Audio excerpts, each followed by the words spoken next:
what do you think of the world situation? The world situation?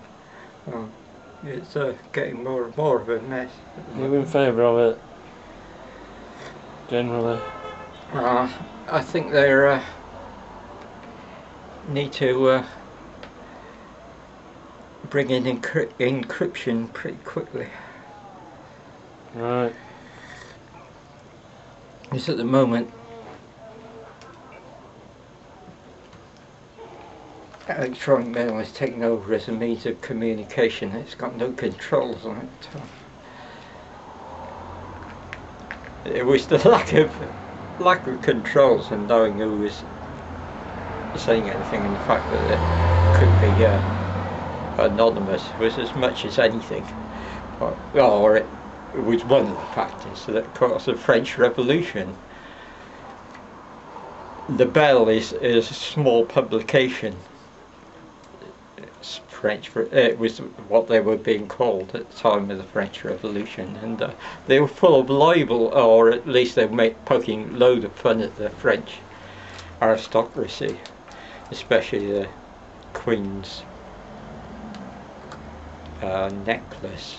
It got into huge, but she was being portrayed in all sorts of weird ways, and they were ignoring it. But after the revolution, they brought in the libel laws, libel laws, in order to be able to the publisher had to name himself, and he had to name the author. So things were. He would have met the author, so the author is allowed to use a pseudonym, but his personage will be known to the publisher, and if the publisher can't point him out, the publisher will be done for the libel. But it means that, and if you brought in encryption, you could insist that people sign things. The signature is only going to be decodable by the person who receives the message, but at least it's known to be signed.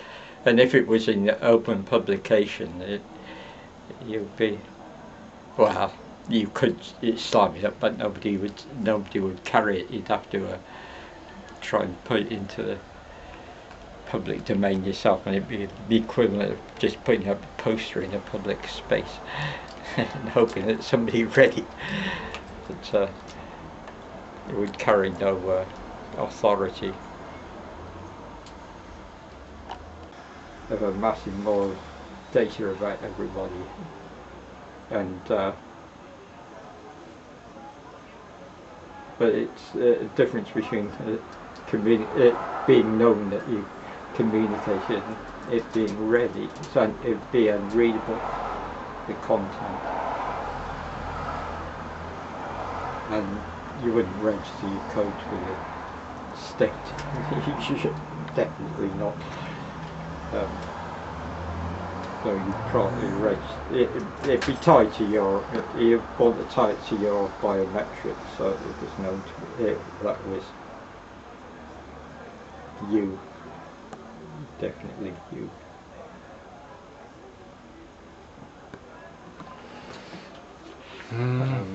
The other big thing is that the reason why it hasn't happened, that somebody did put PGP in the public domain. That was pretty good privacy, which was an encryption thing, but the computer does it all, and it's no longer secure, because the cookies and the like. But for putting it into the public domain, we found that they were trying to put him on trial for selling munitions to a foreign country. Because the terrorists could communicate to a group inside America, and the content wouldn't be known. You couldn't crack it. That's a good point. The reason that they incline not to allow it is because they're worried it will be useful to terrorists. That's why it's not being allowed, but it causes so many problems. And if you load it, you could do huge numbers. You wouldn't have to have an election. You could just change your vote whenever you wanted to and communicate it, and it would definitely be you.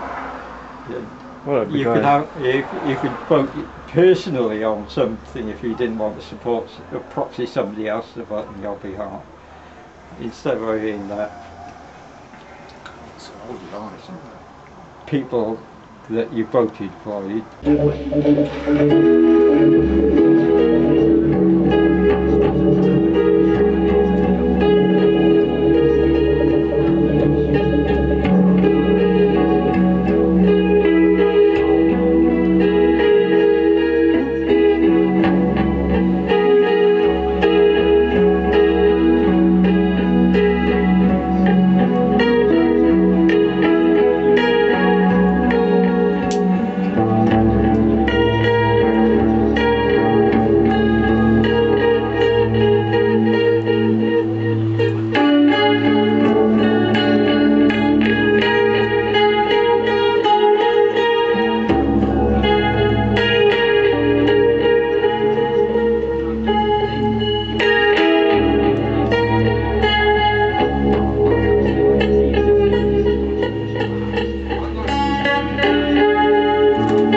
Catch me rolling a joint at some point and let it be in the public domain and it'll go viral.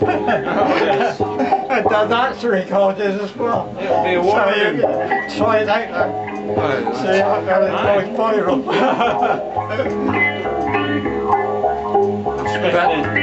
But don't release the one where you actually catch me rolling. I'll send you a copy, you can do what you want with it. Yeah, but it's in the public domain by then. You won't take it on the back of a bus. Subscription only. Now, if you like good encryption, it's encrypted to yourself, so that it was like telling somebody else. It's your choice. Choice. That's a fine thing. Hello, Peter. But once it's recorded, it'll get read by anybody. Or writing on a postcard is put into email unencrypted.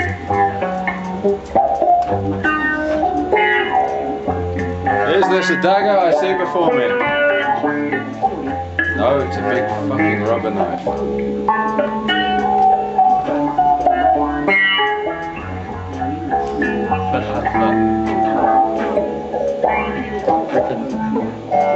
Strangest thing I've ever owned. It's an ebony dagger carved with the image of a white man, not a black You man. can see that it was genuine ebony, it's heavier than water. I told you that is ebony, it's hard wood. But, Isn't it? Witch doctor's knife, the real thing. Carved for a white man, for some strange reason.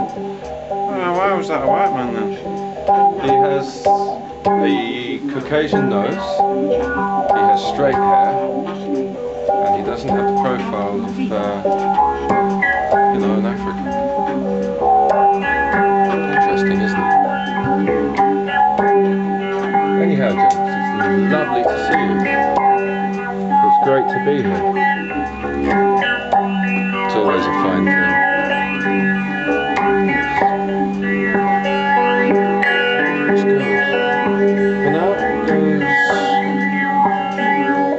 Oh look! We have images!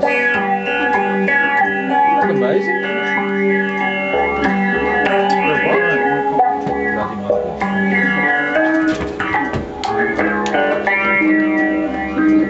what images? Yes, we have. Oh look! A fucking camera.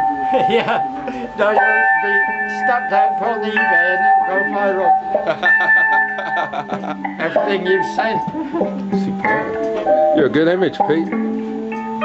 Well, I don't know. So.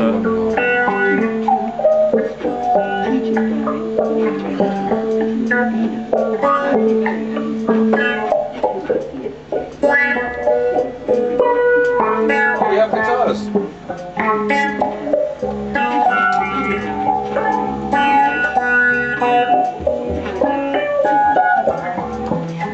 We have lovely looking guitars.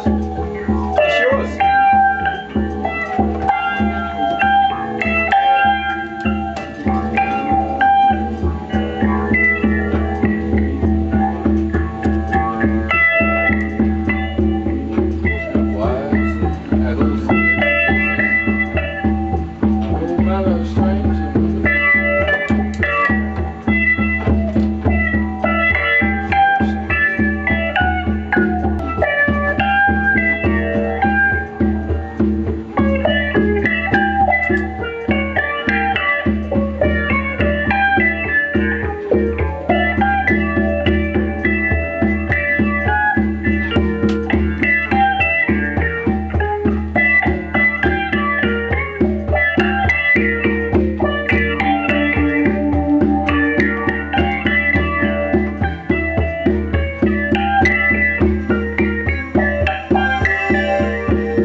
Crossroads gathering tonight.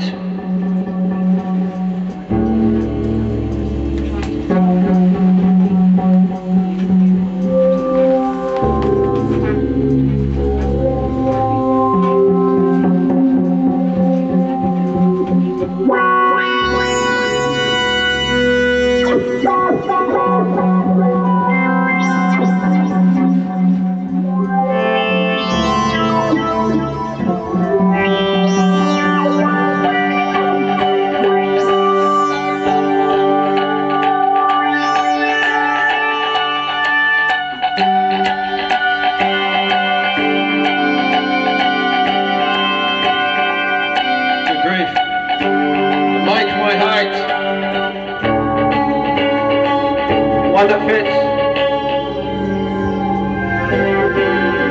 More or less.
Enjoying a short and pertinent warm-up. Rest assured, in 15 minutes or so we shall begin. But beforehand, a word from our non-sponsor.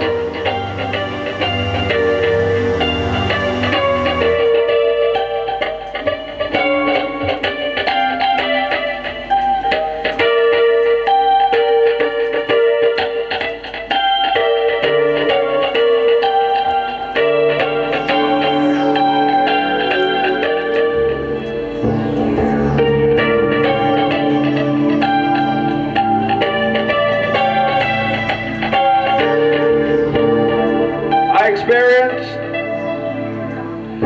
2 or 3 days of relatively severe depression this week as I gazed into an ongoing lifetime of unemployment queues and bedsit heaven. Unusual for me, admittedly. But you make the best of it, don't you? Sadly, I could not attend Unity Day, therefore was not party to the prying eyes of however many antisocial personalities had gathered there that day. Wretched little creatures.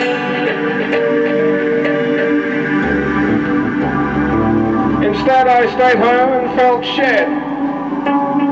Something of a rarity in my world, but you have to go with it, don't you?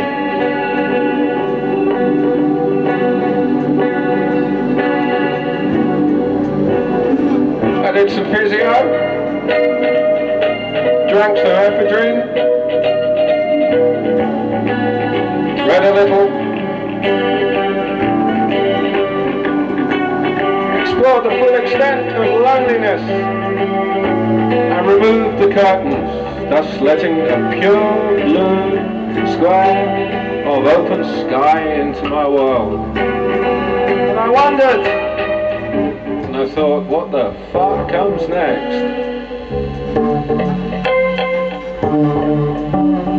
But in that I suspect I'm not alone. And there at least I have company. It's nice to be here amongst the boys tonight. Chilling out, standing back, and I expect very little. sooner or later I'll dip into a trance and come out with whatever, as is my wont. And I might even talk about my father, the entity that led me to this place and these wonderful people and their ongoing exploration of the possibilities of music. One of the relatively rare places where it occurs.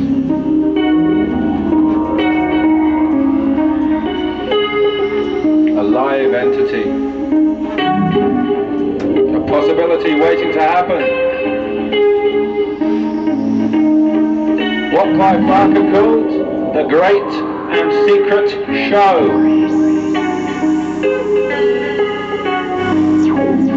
And he ought to know. He lived it.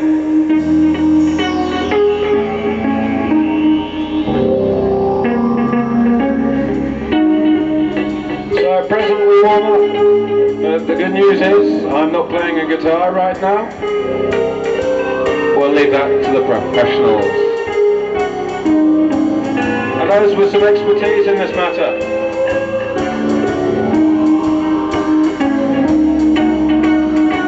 Whereas the rest of us can only wonder! And I brought with me a witch doctor's knife. To what end I do not know. And a small wooden elephant. Wrapped in a purple ribbon. Because you never know, do you? And it's strangely associated with some kind of moon magic stuff. Right out of a book. But that's another story. And as for the rest, I do not know. And we'll find it as we go along. And it's all included in the show. The great and secret show. Even as you listen.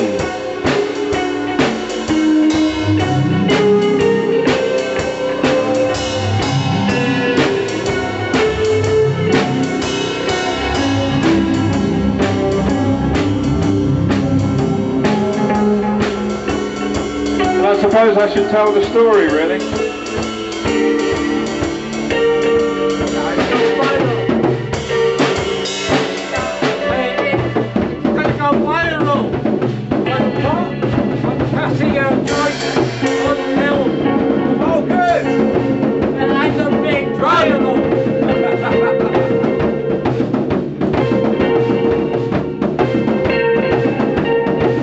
It started in 2007, that cursed year of our Lord.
For the truth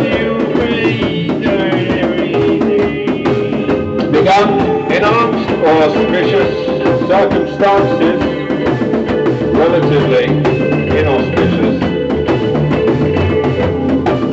What did it?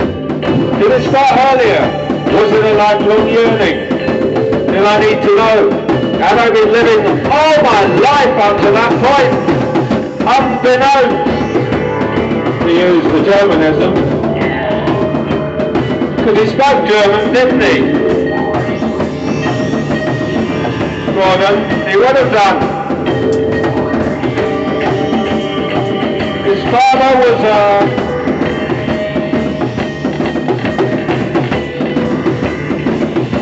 a German medical student, or even a doctor, unable to practice under the Nazis.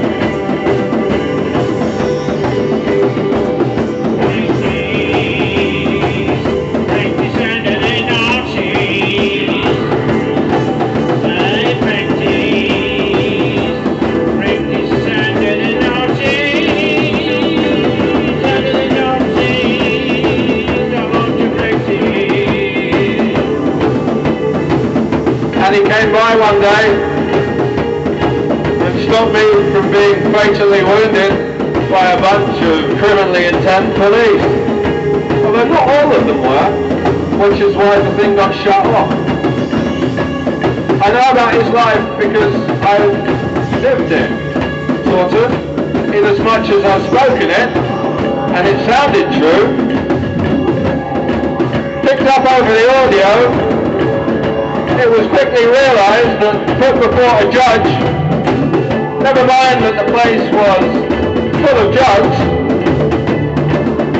well, it wouldn't go very far, to say the least. In fact, it would probably merit a counterclaim of harassment on the part of the police. And the rate got pulled. Because that man came through when I leased, and I suppose he was my grandfather, though I never got to meet him. He would have died in Gloucestershire, wouldn't he? Or maybe not. Maybe I've got this whole thing wrong, and maybe that's the purpose of tonight. Maybe it was a spiritual connection. Maybe it was a gesture of respect from a great man that helped me to overcome my problems, to counteract the evil that had been instilled in me from some very early age, as yet unremembered in its entirety, thank Christ. So I don't know nothing.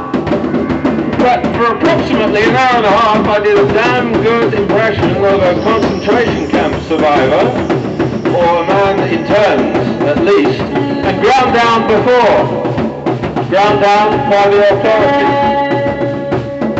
And he talked me through the process, and it seemed remarkably similar to what was happening to me!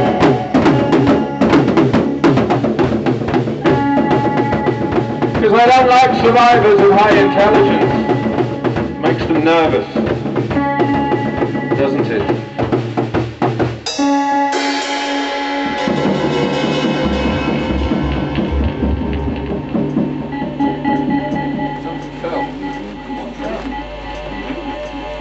Sort of fell off that wheelie thing. Above your head. You know, that's a spike.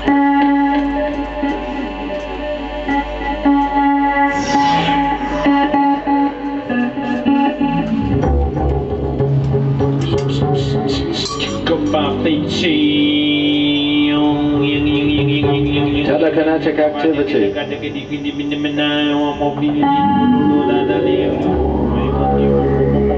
Actually, it's quite reassuring.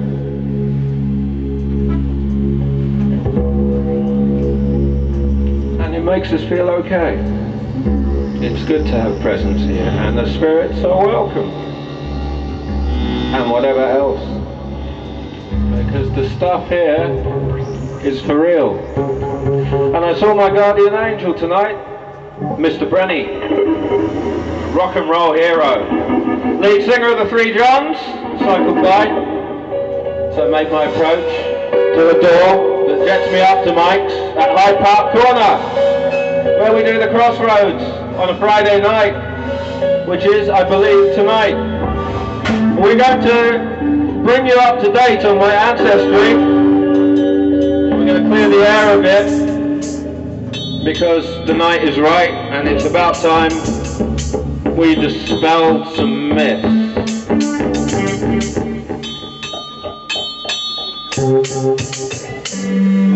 want to live a lie, would we?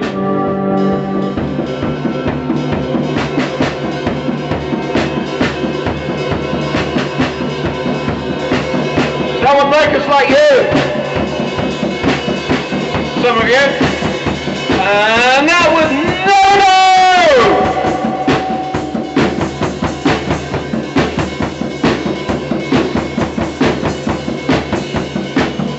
I don't know who my father is.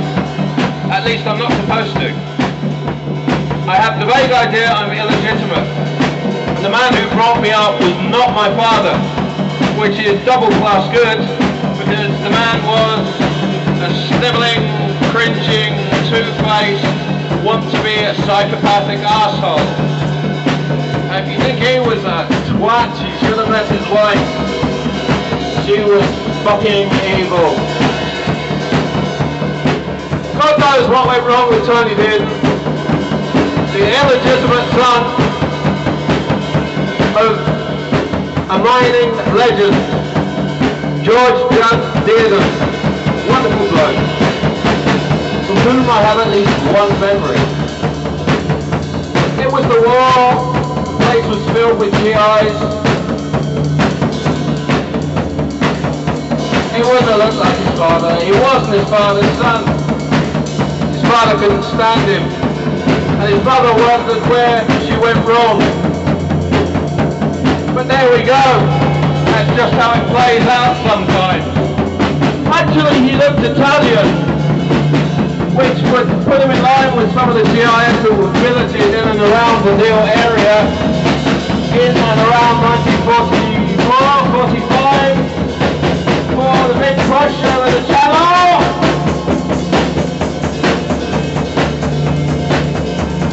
I never knew this bloke wasn't my father. I never had the power under the hood. I never had the brains to figure it.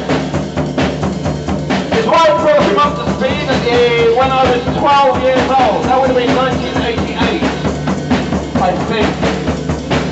Before then, he lived with the uncertain hope. We had so little in common. Basically, moral integrity.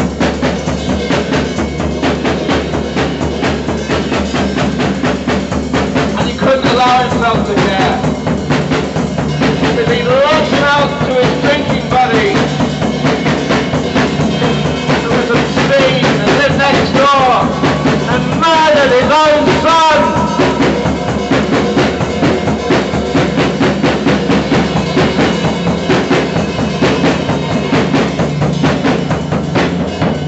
Or at least he disappeared when I had memories of him. Yeah.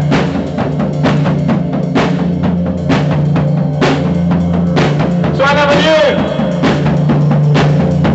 There wasn't really any love in the house, but you don't figure that when you're a child, do you? Because it's normal, it's background. It's like being a goldfish. After a while, you don't notice water, do you?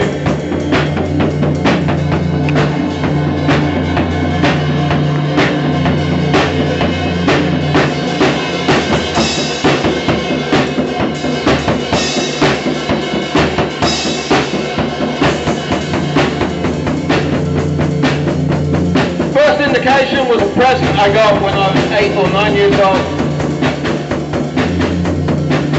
A Christmas present. Beautiful, beautiful toy gun, shaped and cast out of metal. This was before Michael Ryan, by the way, with an SAS logo, and it was the real thing, kind of, because it's what they gave their kids for Christmas. Tell them what they did, and it came out of a nappy store or something like that. And you couldn't buy them on the free market. And it came off my grandmother.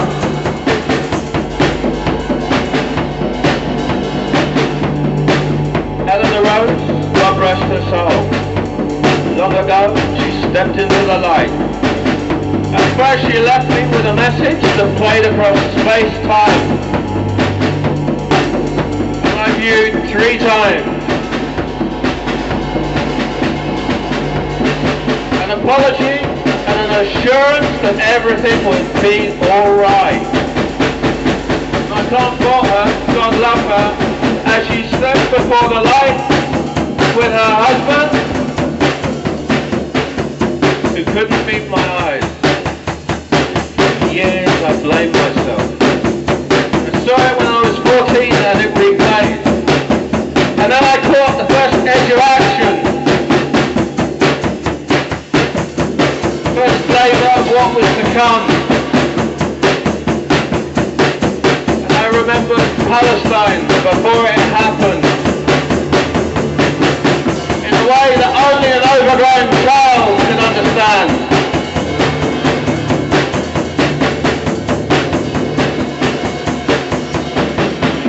My father had a cousin, a pretty girl who became a woman, and she married an SBS man, name of Tony Thong. He's passed on now. He was a great guy. He used to coach the team at Sheffield Wednesday, or Sheffield United, I can never fucking remember. After he left, and he was in Aden with a bloke called Lofty Lard. A couple of times, and he was a good lad. He played sports with me and my sister when my dad never would. He was a natural father, but I think he'd been on submarines too much back in like the fucking 60s. And he got pretty much irradiated. So his gummies have gone to shit. And he wasn't going to have kids of his own.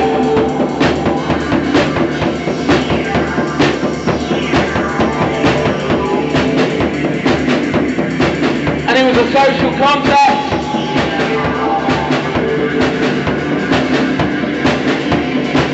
And he'd have been coming back off Aden in and around 1975 or thereabouts. Partying in London, where my god-awful mother was residing at the time. I wonder personally if she got passed around a whole bunch of them, and it was just it that stuck. But yeah, that's speculation.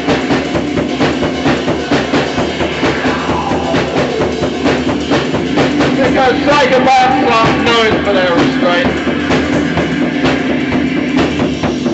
My God, they would have had to be shit-faced. Not a bad looker in the day with a whinging bitch.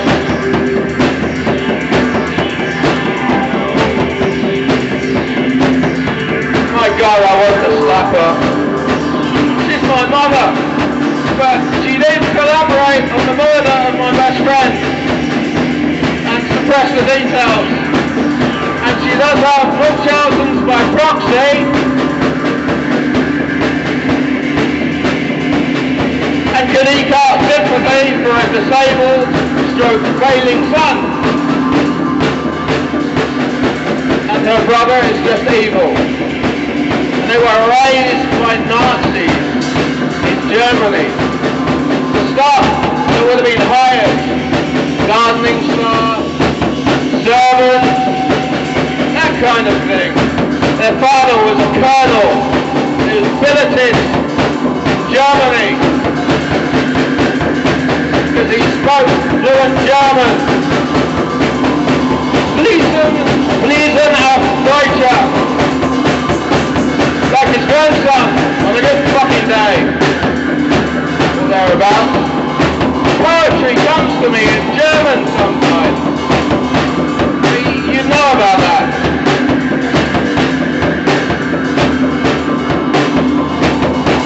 They were all good to start with, and then they got twisted.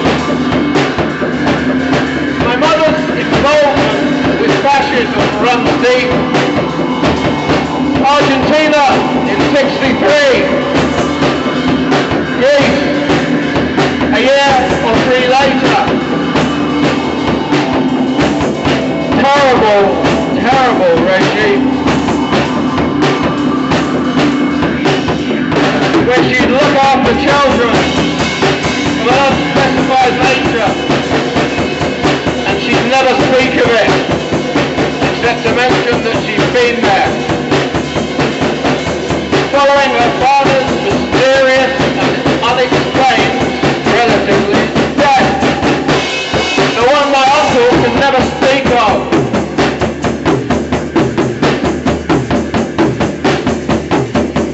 So far be it from me to presuppose guilt. For all I know, he was knocked off by his wife. Another fucking psychopath. But the son has some kind of involvement that shows. Anyhow, onwards with the show.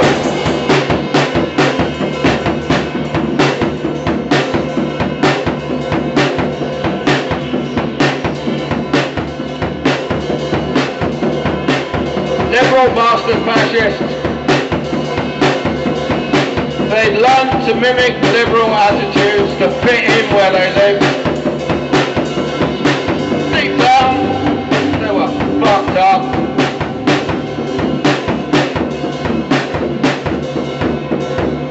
Kind of people who'd attend CND rallies to inform to the security services.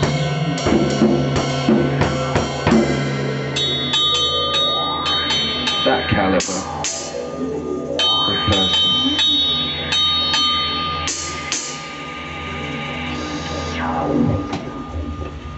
In a typical corporation, the head gets a corner office with the nicest view. The offices of his subordinates branch out from this corner in descending order of rank. There's a little more on this piece, Mike. Would you like some? Desks, too, are typically categorized by rank. Outranks walnut. Walnut outranks oak. I was listening to Cedric Burnside before I came here, courtesy of Andres, who's been keeping me alive all week.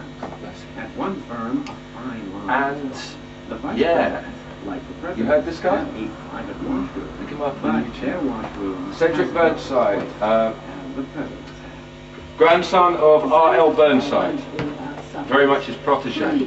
But the difference is he plays the drums and sings, and he's absolutely amazing, man. But the point of the office wasn't just to Excellent. impress Let's try and catch him. It was to put them at a Yeah, slight just look him up. Put him in a bottle. Save him from on YouTube. Quiet.